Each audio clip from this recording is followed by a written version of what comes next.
Hi guys, today I'm going to show you a new batch of lesser known books that I would personally classify as dark academia.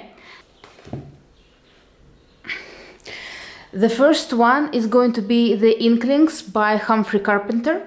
It's a great joint biography of Tolkien and C.S. Lewis and their lesser known friends.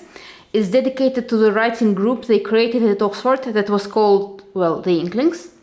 It's very, well, I suppose you could call it light academia because there is a lot of stuff about intellectual friendship, sharing ideas, influencing each other's writing, and in one case actually each other's faith.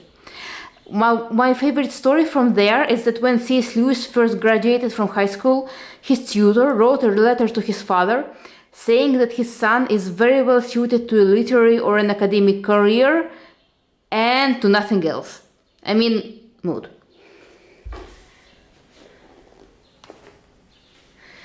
This is a compendium of love letters between Virginia Woolf and Vita Sackville-West. I mean, it's on the cover. It's very, I mean, maybe dark academia is not quite the right appellation. There is actually quite enough cottagecore there because of Vita's letters about her garden at Sissinghurst and how she's trying to create this wonderful new landscape there.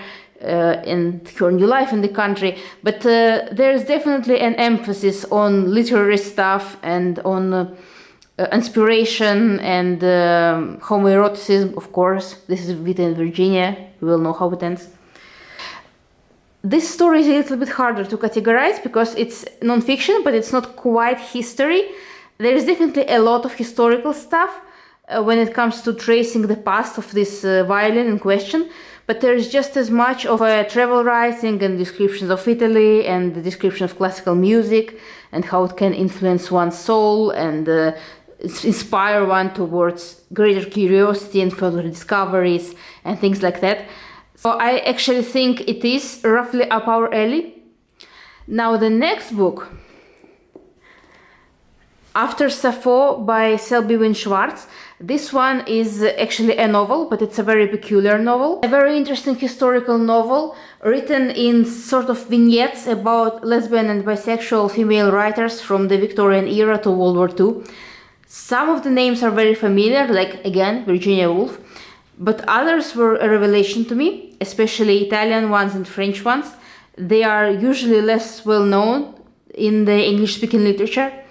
And it was very educational in a way, but it was also very beautifully written, very lyrically written, and there was a lot about poetry and the power of classical antiquity and classical imagery to inspire people, and in this case, unconventional women in the later eras.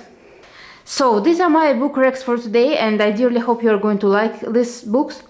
And again, if you would like to hear more from me, more about like dark academia stuff, cottagecore stuff, reading stuff, please like and don't forget to subscribe.